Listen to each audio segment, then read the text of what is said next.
and welcome to Fantastic History. I'm Sarah. And I'm Clay.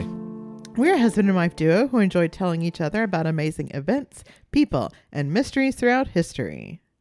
So it's been a little while since we've done a medieval story. And, sometimes I'm just kind of like in that mood, like a tunic wearing mood, I guess. A tunic wearing mood, okay. Yeah, Yeah. So for today's story, I'm going to take you to what is now Baghdad, Iraq in the year 789, when an all but forgotten cultural icon was born. I'm intrigued. Yeah, so his birth name, and forgive me, I'm going to do my best here. His birth name was Abul Hassan Ali ibn Nafi, but he would come to be known as Ziryab, which is either Persian for jaybird or Arabic for blackbird, depending on which source you want to believe. Okay. So this guy, whew, I'm going to tell you about all of the things he influenced and all the ways he changed culture, and you're going to think I'm exaggerating or that he's some kind of mythological character, but everything that follows in this episode is verified fact. I'm super intrigued. So I wanted to go ahead and say that up front, because as I was doing my research, like with each new thing I learned about Ziryab, I was like, there is no way, like there's just no way that one single person was behind like all this different stuff, but he was. Okay, so let's get started. I couldn't find a ton of information on Ziryab's childhood that doesn't involve like a ton of speculation. Like a lot of people believe his parents were freed slaves or that he himself was a freed slave, but there are no definitive records on that. Like there's also a lot of debate as to whether his family was originally African, Persian, or Kurdish. So very nebulous origins here. Yeah. Somebody at some point in his lineage was probably a freed slave, and they were from somewhere Middle East-ish. What we do know is that his family served Caliph al-Mahdi until his death in 785, which gave them a much more elevated position in Muslim society than they might have otherwise had. So a caliph is not necessarily a monarch, but more of like a cultural and religious leader. So the caliph would be the top dog, the highest person in power. But it's not necessarily a monarchy situation. It's not a direct correlation to like king or whatever. Okay. So just FYI, because there are a few caliphs in the story. So because of their association with the caliph, Ziryab was able to study music under a famous court musician named Ishaq al-Mawsili. And again, I apologize. This is a huge deal when you consider the fact that Baghdad was considered the cultural capital of the entire world at the time. So Ziryab was learning from the best of the best in the whole world. Pretty big deal. Yeah. Al-Mahdi was succeeded by his son Al-Rashid, and Al-Rashid loved music and was big on hosting parties with lots of entertainment for his guests. So he was calling on Ishaq and his students fairly often. It didn't take long for Ziryab to start to stand out from the crowd. Like he took his music lessons very seriously, and he used almost all of his free time to further his education. And by further his education, I mean that he taught himself how to play all of Ishaq's original compositions, most of which were super difficult and elaborate. But so here's where it gets dicey. Ishaq had no idea Ziryab's skill was so advanced. There was no missing that Ziryab was super bright and talented, but the extent of his brightness and talent wasn't known until Al-Rashid asked Ishaq to have Ziryab do a solo performance for him. So you can kind of like see where this is going. Like the teacher has no idea that his student is so gifted, and at this moment the teacher is like the leader's top guy. So Ziryab comes out and sings a few songs. Everybody is moved by the beauty of his voice and by his grace and his charms. You know, everybody's thinking like this can't possibly get any better. But when the caliph praised Ziryab's skill, Ziryab replied, I can sing what the other singers know, but most of my repertoire is made up of songs suitable only to be performed before a caliph like your majesty. The other singers don't know these numbers. If your majesty permits, I'll sing for you what human ears have never heard before. Wow. Yeah, so he's got some confidence. I'll give him that. So this is obviously intriguing. I mean, if somebody said that, he'd be like, hell yeah, here's the aux cord, right? So Al-Rashid tells him, pop off, and he has somebody bring in Ishaq's oud for Ziryab to play his songs. So an oud is very similar to a lute, which is like the great-great-grandfather of the guitar. It has, sort of like like if you cut a pear in half lengthwise, like it's got that kind of shape. So it's like kind of like a bowl underneath of it, kind of bulbous in the back. Yeah. And it's got like 4 sets of strings on a long neck. And that long neck is kind of like bent at a 90-degree angle at the top. So just kind of so you can picture what I'm talking about here. But so Ishaq's oud is brought out, but Ziryab says, no, thank you. I've got my own oud that I made with my own 2 hands. So not only has he used his free time to learn all these complicated songs, but he also made his own oud by hand.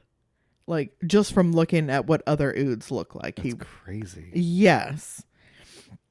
So while a servant was sent to get Ziryab's custom oud, the caliph asked why he couldn't just use Ishaq's, to which Ziryab replied, if the caliph wants me to sing in my master's style, I'll use his oud. But to sing in my own style, I need this instrument. Even though the wood and the size are the same, the weight is not. My oud weighs about 1/3 less than Ishaq's, and my strings are made of silk that has not been spun with hot water, which weakens them.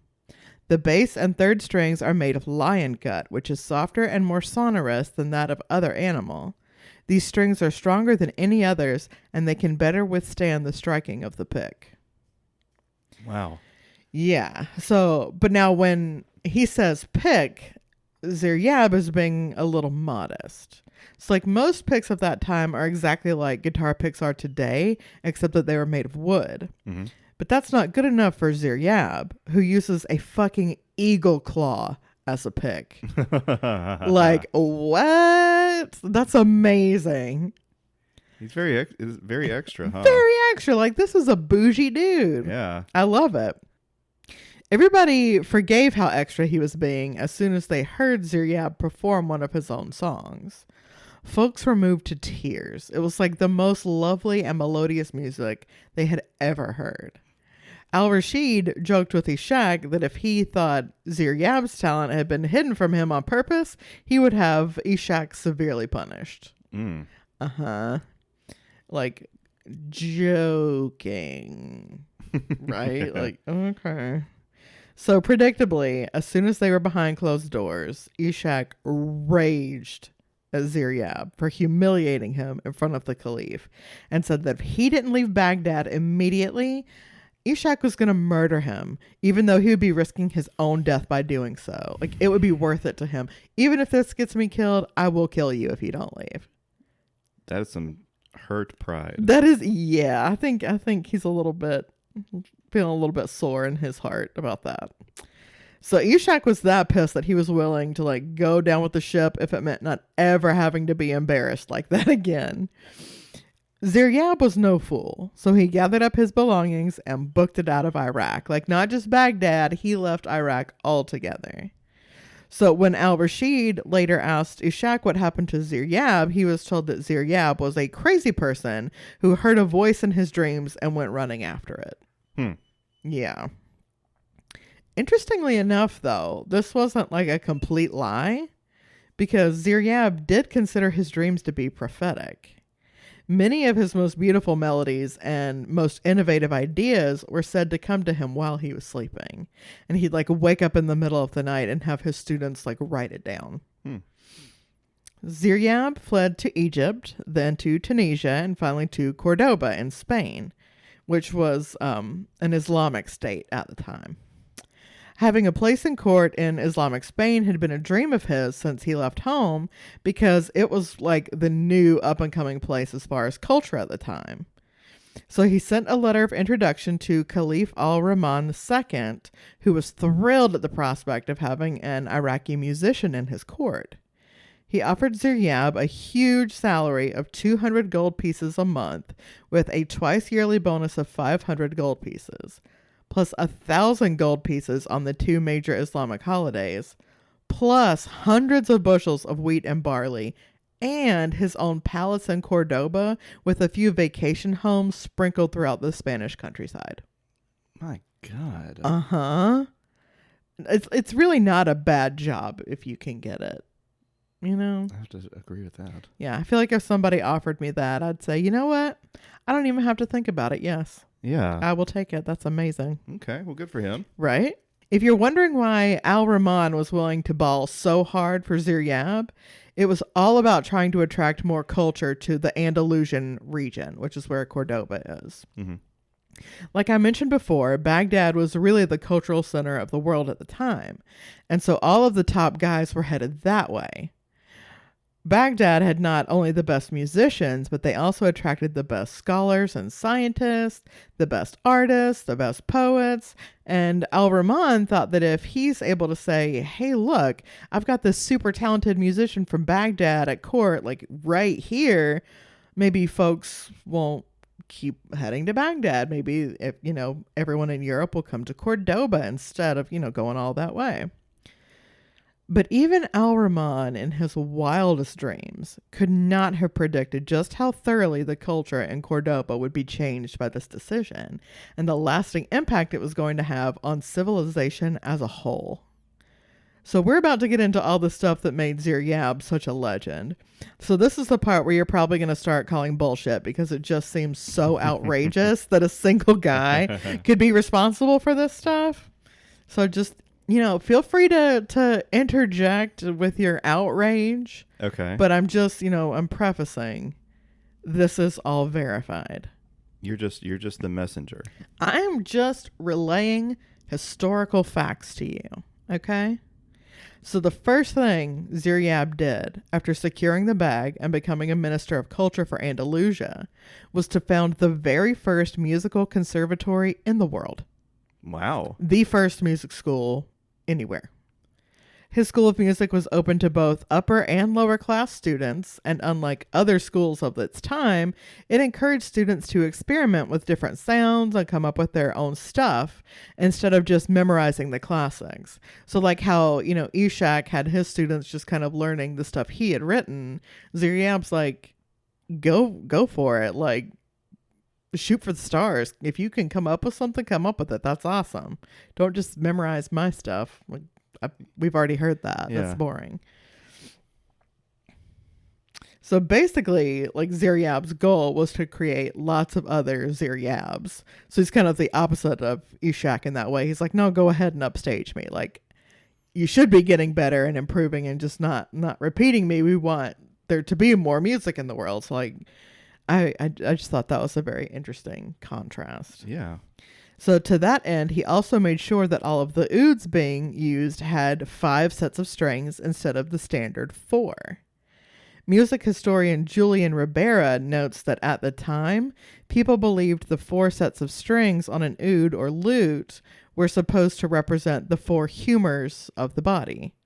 So bile, blood, phlegm, and melancholy. Like, oh, yes, that fluid. Yeah, well, one of these things is not like the others, right? But it was said that by adding a 5th set of strings, Ziryab gave the lute a soul. Oh. Oh. The soul fluid. Yeah. Well, I don't think we should talk about that in case there's kids listening. So now that he's basically dominating the music scene, Ziryab had to find new worlds to conquer. So using his palatial connections, he became a master of geography and astronomy, kept up to date on world events, and penned prolific poetry. Which I didn't mean for that to be so alliterative, but I'm not mad at it. Penned prolific poetry. And because he could talk to anybody about pretty much anything that interested them, he started to become very popular really, really quickly. And you have to figure, like, especially think about the fact that, yes, he's a member of court and he's the minister of culture, but his school, like the students he's working with, is not just this upper echelon of society, but he's also taking, like, poorer people too, like anyone, regardless of social status, who has musical ability, you can come to the school. So he is learning to not only talk to the people he's seeing at court, but like kind of more normal people too, like not just, royalty, which tends to kind of keep to themselves. So he's learning to converse about anything with anyone. So this is like charisma out the ass. Crazy. So because of this, because he's able to kind of go amongst all different classes of people, his influence became astronomical because everybody liked this guy. He was not like the sort of person like is going to be really nice to your face and then kind of shitty behind your back, or like in the modern day, he wouldn't have been like really charming at dinner, but then he's rude to the server. Like, nobody really ever registered complaints about him or like, he's great, but like there was never kind of that. So kind of universally beloved. The first thing he wanted to set straight was the table manners in Spain. So before he stepped in, even in court, the meal customs were considered barbaric, with piles of food just being set on the bare wooden table and people digging in. Yeah, I mean, think about it. This is like the 700s and the early 800s, so that's not like too crazy, but it is funny to picture like people in their gowns just digging into huge piles of food. Right? No, I think it's fair to say that sounds insane even for that time, because this was not like Fred Flintstone. This is well into civilization, so that is very surprising to me, at least. Well, and the reason why it was that way is like the culture in the region was still left over from like the Vandals and the Visigoths, who were just kind of nomadic conquerors who wouldn't have really bothered with like setting a table, right? But it is kind of weird that like all of these like Muslim people have moved to Spain, but then adopted this culture, when I feel like that's probably not how meals were eaten in their countries of origin. But yeah, well, like I guess, when in Spain, eat like the Visigoths do. I don't know. So it's not even just that like a lot of food is being put out and set right on the table, but like all of the food is being brought out at the same time. So meats, soups, pastries, fruits, cheeses, everything brought out all at once and put on the table. And you just like set to it without any sort of order or decorum involved. Like every single meal is a free for all. Ziryab took one look at this and said, "Nah, man, I'm not about that." He started off small and suggested that the gold or wooden drinking vessels that were common should be replaced with chalices made of glass or crystal instead. Because you know how if you're drinking a soda out of a can, it has kind of a metallic taste that it doesn't have if you're drinking it out of a glass? Oh, yeah. Most drinking vessels at the time, and especially in court, were like made out of gold or other metals. So he was literally the first person to say, let's make our cups out of glass. He invented glasses to drink out of. He carved them himself out of crystal and presented them to the caliph and said, try this. Whoa. Uh-huh. So now that he's literally invented glassware, he's going to move on, and he's like, okay, so what if we put like a barrier down on top of the table so that there's something between the wooden surface and our food? So he invented tablecloths. You're right. This is getting crazy. It sounds insane, right? He invented glasses and tablecloths, but he did. This madman who built his own lute. I know. Added a fifth set of strings, like... Yeah. Now there's, no more worlds left to conquer. He's weeping. So he invents tablecloths, but he wasn't done, because with the blessing of the caliph, he started having the kitchen staff bring the food out a little bit at a time. So first, they would bring out the soup. Once that was done, the table was cleared and they brought out the meats and vegetables. Once that was done, the table was cleared again and they brought out fruits, sweet pastries, and nuts. He invented the 3-course meal, which is also the source for the expression from soup to nuts. Okay. He invented courses in a meal. So obviously there's going to be people who are listening that are like, this can't be right. You know? I will have my sources down in the show notes, go to town. So if you want to come and say that, at least bring some examples of like, well, in China or Japan, they were doing something like this. Mm-hmm. Because there might be there might be things like that maybe aren't exactly the same, but sort of like the progenitor of whatever. Yeah, maybe, but this is pretty wacky. It is. And let me tell you what, though.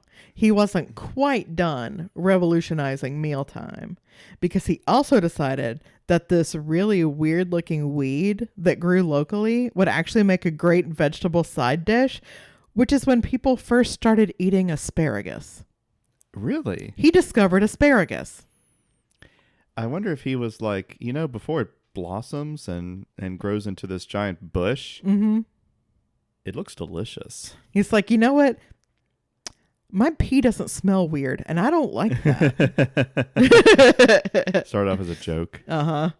I dare you, man. See what happens.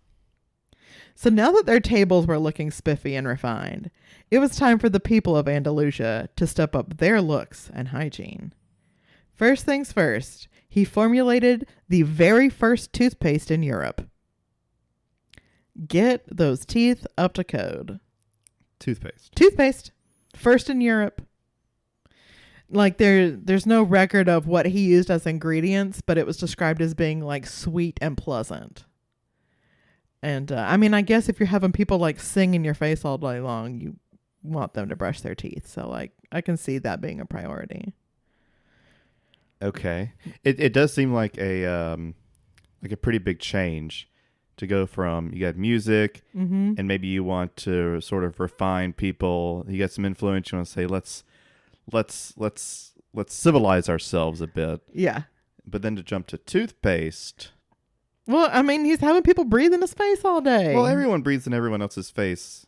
Well, keep in mind, though, that it was the first toothpaste in Europe, and he was coming from Iraq. Mm-hmm. So it's possible, nay, probable, that some form of toothpaste was being used in the Middle East already. Okay. And he just kind of brought that with him and was like, oh my God, you guys, your breath smells like shit. Like, I can't live here like this. So, just to keep that in mind. It was only the first in Europe, not the first ever. Now, did he invent the toothbrush? I don't know. Probably not, because I feel like that would have been mentioned. Yeah. I feel like that was a much more recent invention. Well, what were people doing with their toothpaste? I don't know, like when people are testing out like cocaine and they just rub it on their teeth. I don't know. If you know out there, how were people using toothpaste? What was the application process like? Well, which came first, the toothbrush or the toothpaste? Most definitely the toothpaste. You think so? Yes, 100,000%. Because my thought was, maybe people were brushing their teeth like they brush their hair, dry, just to get all the crud off of it and out of the teeth. And then somebody was like, you know how we're starting to wash our hair now? What if you could wash your teeth? And people were like, that's crazy. But I might be getting it completely backwards. I imagine that to start with, people were probably using like some type of cloth to scrub their teeth with. And then the brush was like a later invention, if I had to guess. Okay. So, our teeth are looking and smelling the best they ever have. So then he taught people to add salt to the water when they were washing their hair, because the abrasiveness of the salt was great for scrubbing away dirt on your scalp and also for conditioning your hair and making it softer. Ah. So like you might have noticed, I don't know about you, honey, because you have pretty short hair, but for me and anybody listening who's, ever had a little bit longer hair, if you swim in the ocean, or even if you're like taking a shower at a hotel that is on the coast, your hair tends to be a lot softer because there's so much salt in the water. It like noticeably affects the texture of your hair. And like my hair, for example, is a lot curlier when I'm out at the coast. Like it just completely, having the salt in the water does have a very noticeable effect on your hair. So props to him for that. Interesting. Next up, he made it fashionable for men to shave their faces and cut their hair. We're talking Extreme Makeover Cordoba edition. That was not something that men did before. Like when you see pictures of like ancient times, and especially like because we live in the American South, a lot of like biblical portraits, you're seeing long beards, long hair on men. Ziryab was like, no, you are not looking fresh. You're looking nasty and ragged. We're going to shave. We're going to trim. First got to do that. Crazy. Yeah. Trendsetter. Right? Yeah. But Ziryab was nothing if not inclusive. So he then turned his attention to the ladies. So at the time, it was expected for Spanish Muslim women to wear their hair parted in the middle and braided down the back. But like this top part here is going to be loose in such a way that it covers the ears before being pulled back and braided. So, fairly modest, but like out of the way. So he took one look at this and said, that is not fashion. So naturally, he invented the bob haircut with bangs. But he simply couldn't stop there. He also taught women how to shape their eyebrows, how to use depilatories to remove body hair, and develop new perfumes and other cosmetics that were either derivative of Baghdad styles or modified Andalusian customs. Huh. This man went ham sandwich on these people. Yeah. He went crazy. And just for the audience, Clay is looking at me like squint-eyed, like that meme of Fry from Futurama. It's true. But it's bouncing around so much. It's outlandish, honestly. Some of it makes sense, and like we're civilizing people, Mm-hmm. maybe taking things that I am used to from Baghdad, Mm-hmm. and sort of bringing it here, which is new, Mm-hmm. but other things that just seem to be coming out of nowhere. Right, yeah. You wouldn't, like, it's hard to mentally understand the leap from music to, dinner table manners to grooming and, like, all that kind of stuff. We're not even done. I still got some more to tell you. But he's just all over the place. And it kind of goes back to what I was saying before about how he was interacting with all different types of people, learning all different types of things. And like people are coming to him with ideas, and he's obviously a very brilliant man with an excellent memory to be able to have learned all the music that he did and teach himself all the music and things that he did. Because that's a very complicated thing to learn. Oh, yeah. Most people cannot play an instrument or read music, and especially not at that time. So we're talking about a very smart dude that is very, very good at figuring things out for himself.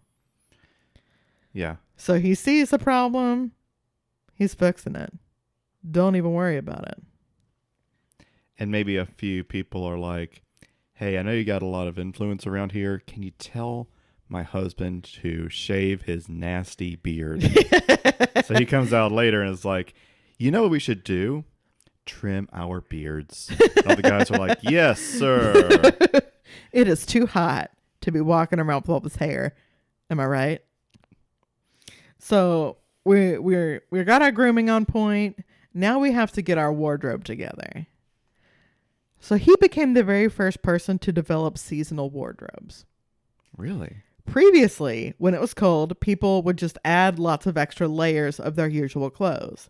And when it was hot, they would strip down to only 1 or 2 layers. But Ziryab was like, okay, cool, but what if we just made heavier, warmer clothes for winter and lighter, more breathable clothes for summer? Like, doesn't that make more sense to you guys? Not only that, but he also started experimenting with different colors for different seasons and palettes that we still use to this day. He decided jewel tones for fall, dark clothes for winter, floral colors for spring, and whites and pastels for summer. I mean, it just makes sense. It does, but nobody was doing that before. It makes sense because that's what we've been doing for hundreds of years, because Ziryab said it makes sense. Well, it also makes sense from the perspective of if you're going to be out in the summer, you don't want to be wearing black. And if you're out and if you want to stay warm, you do want to wear dark colors that sort of trap that heat. But as you said, I guess it just wasn't important enough to change the culture. Right. And to be perfectly honest, this part of his legacy was very much at the time tied to wealth, because you have to be able to afford all these different colors and fabrics and, whatever. But so not only that, he also popularized wearing different types of clothing at different types of day, as well as introducing silk as a fabric for clothing. You might remember I mentioned before that like silk was what they used to make the strings for the oud. Yeah. Well, he was like, you know what else we could use this for? Our clothes. He also made striped fabric into clothing for the first time ever. People weren't wearing stripes. Were people not wearing stripes, or was it not fashionable? Maybe both. I don't know. Maybe they weren't wearing them because it wasn't fashionable. Yeah. But that was very much not a thing before. Huh. Other things for which Ziryab is given credit is the teaching of astrology and astronomy, introducing chess and polo to Europe, using leather to upholster furniture, and making wine popular. Come on. Yep. What does it take to make alcohol popular? Apparently a lot, because it wasn't before.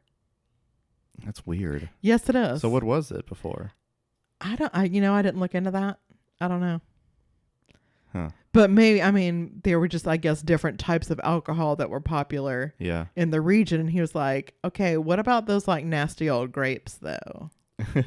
What if we mashed up those grapes that have been sitting around for a while? He didn't invent wine, He didn't invent wine, but like he was like made it popular in his little glass crystal chalice that he carved for himself on top of his tablecloth at the dessert course of dinner.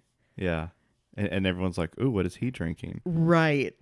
It's grapes. Like, wow, this guy really knows what's going on. I guess I better start drinking that too. Exactly. So there's nobody on Earth throughout history who's had a greater impact on the day-to-day lives of human civilization than Ziryab. Like, we still follow his customs and model his fashions hundreds of years later.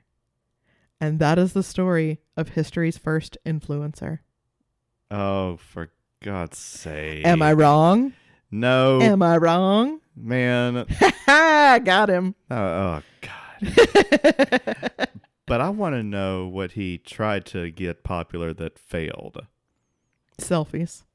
Like, was he like... he was too ahead of his time. Was he like, yo, check this out? And everybody was like, that's stupid. Why is he braiding his back hair? That's so weird. Check it out. It's a two-piece bathing suit. People were like, nah, it's crazy, insane. Never going to happen. Well, I guess you guys aren't ready for that, but your kids are going to love it. Well, guys, thanks for tuning in, spending some of your time with us today. Hopefully you enjoyed that story. And if you did, please take a second to rate, review, and subscribe on whatever podcast platform you use. Check us out on Ziryab's favorite app, Instagram and Twitter. We're at Fantastic HPod on both. You can also shoot us a message at fantastichistorypod@gmail.com if you know of any amazing events, people, and mysteries throughout history that you'd like us to cover on the show, or if you just want to say hi.